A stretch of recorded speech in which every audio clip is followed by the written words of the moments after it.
यार एक तरफ है एक टीम जिसके पास 55 साल का स्ट्राइकर है, जमाने भर के कर्जे हैं, नया मैनेजर है।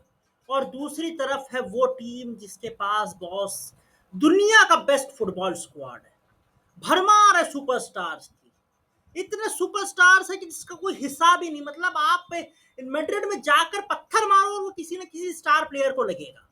इतने स्टार भरे हुए हैं रियल मैड्रिड की टीम। लेकिन उसके बावजूद भैया जब सीजन खत्म हुआ है तो जिस टीम के पास जमाने भर के कर्जे और 55 साल का स्ट्राइकर है वो लोग सेलिब्रेट कर रहे हैं जी 2 ट्रॉफी, डोमेस्टिक डबल या कहें डोमेस्टिक ट्रेबल, क्योंकि सुपर कोपा स्पेनिया भी तो जीतते हैं बॉस वो लोग। और दूसरी तरफ हमें क्या मिला है? कुछ नहीं मिला बॉस, कुछ नहीं मिला। रियल मैड्रिड के हाथ बिल्कुल खाली रह गए। कल ऑफिशियल हो चुका था लेकिन भैया एक आध दिन तो लगता है ना सदमे से बाहर आने में। तो इसलिए आज इस पर बात कर रहे हैं कि क्या हो गया, क्यों, कैसे रामा, ये क्या हो गया, क्यों मैड्रिड को एक भी ट्रॉफी नहीं मिली। आइए एनालाइज करते हैं क्यों। देखो भैया 3 वजह है जिसकी वजह से हमारे हाथ खाली है और सामने वाले ट्रॉफी जीत कर बजा रहे थाली है। पहला रीजन किलियन एम्बापे। देखिए किलियन एम्बापे आए हैं रियल मैड्रिड में, नो डाउट इन दैट। और किलियन एम्बापे ने जितने गोल्स अपने डेब्यू सीजन में मारे हैं मैड्रिड के लिए उतने किसी ने नहीं मारे। सिर्फ एक फॉर्मेलिटी बची है कि अगले 2 मैचेस में जो है एम्बापे 40 गोल भी मार लेंगे और ये करने वाले भी वो पहले प्लेयर बन जाएंगे मैड्रिड की हिस्ट्री। लेकिन भैया एम्बापे के आने से किसी का सत्यानाश हो गया है और वो किसी का नाम है विनीसियस जूनियर। क्यों? आप कहेंगे बस विनी के गोल तो नहीं घटे, क्योंकि गोल असिस्ट कंट्रीब्यूशन तो विनीसियस जूनियर का पिछले साल 36 का, इस साल 37 है, तो उसमें तो कुछ फर्क आया नहीं। लेकिन भैया फर्क ऐसा रिकॉर्ड्स में नहीं दिखता बॉस। बहुत बार जो चीजें हैं ना वो इम्पैक्ट आपको गेम देखो तो आपको लगता है। विनीशियस जूनियर की जो इफेक्टिवनेस थी वो किलियन एम्बापे के आने से कम हो गई है, ये बात आप अनडिनाएबल है, आप इसको डिनाई नहीं कर सकते। और यही मेन वजह है बॉस। अब छावी अलोंसो जब आएंगे तो उनको सोल्यूशन ढूंढना पड़ेगा कि कैसे अपने 2 मेन सुपरस्टार्स को एडजस्ट कर सकते हैं टीम में, क्योंकि भैया दोनों को ही लेफ्ट ही पसंद है बॉस। ये दोनों ही लिबरल आदमी है, दोनों लेफ्टिस्ट आदमी है, मैं क्या करूं। दोनों में से किसी को भी आप सेंटर में खिलाओ उससे नहीं खेला जाता। राइट का तो भूल ही जाओ, राइट में तो बॉस क्या ही करें। खैर किसी पर आते हैं बॉस। दूसरी प्रॉब्लम, जहां इन दोनों का लेफ्ट का स्ट्रगल है वहीं पर राइट पर हमारे रोड्रिगो। भाई साहब रोड्रिगो को पता नहीं कौन सा काला जादू कर दिया किसी ने रोड्रिगो पर। भैया ऐसा लगता है बंदा खेलना ही भूल गया है। रियल मैड्रिड का स्ट्राइकर मुझे साउथहैम्पटन का स्ट्राइकर लगता है आजकल। क्या करूं मैं। राइट विंग पर रोड्रिगो बिल्कुल फ्लॉप कर गए बॉस।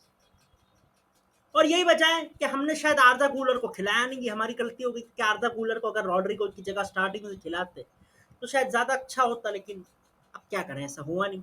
अब बात है भैया दूसरा रीजन जिसके लिए किलियन एम्बाप्पे जो है रिस्पॉन्सिबल नहीं है, ऑफ कोर्स वो है बॉस हमारी injury.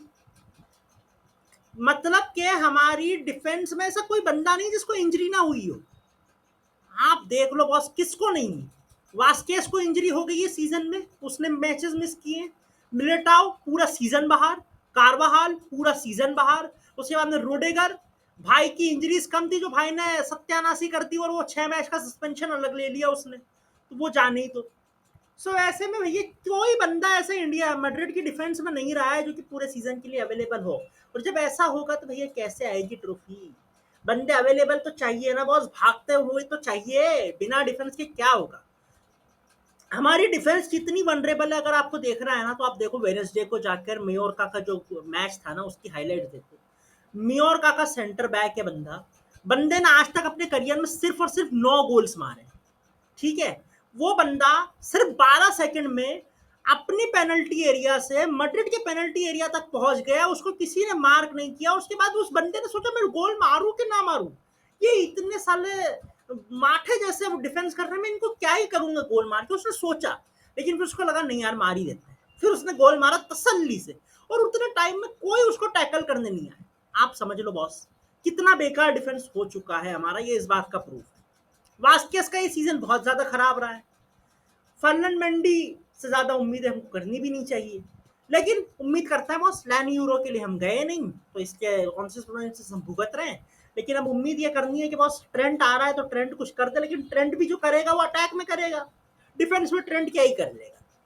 So let's hope for कि यार कोई बंदा आए डिफेंस में भी अच्छा, जिससे सॉलिडारिटी जो है मैड्रिड की डिफेंस में आए और थोड़ा सा हमारा डिफेंस भी वैसा ही हो जाए जैसा कि बॉस हमारा अटैक। अब अटैक की बात हो गई, डिफेंस की बात हो गई, फाइनल बंदा भैया सबसे इंपॉर्टेंट आदमी था वो जब था तब उसकी कदर नहीं थी, अब गया है तो पता चलता है कि बॉस कितना इंपॉर्टेंट था टोनी क्रूज यार। क्रूज कंट्रोल बहुत इंपॉर्टेंट था और वो बंदा उसके इम्पैक्ट आपको गोल असिस्ट में नहीं दिखता था, लेकिन उसका इम्पैक्ट था बॉस, क्योंकि उसके जाने से कंट्रोल चला गया है।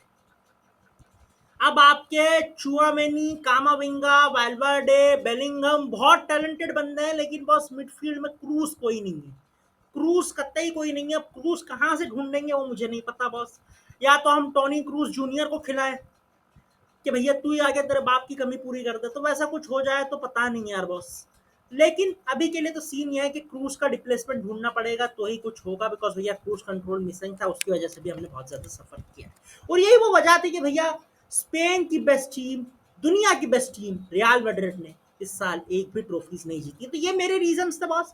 आपकी रीजन क्या है आप कमेंट सेक्शन में बता दीजिए। बाकी सब्सक्राइब कर दीजिए फुटबॉल फेस्टिवल को ऐसी अपडेट देखने के लिए। बाकी मिलेंगे आपसे बहुत जल्दी, तब तक के लिए अपना ख्याल रखिएगा। धन्यवाद।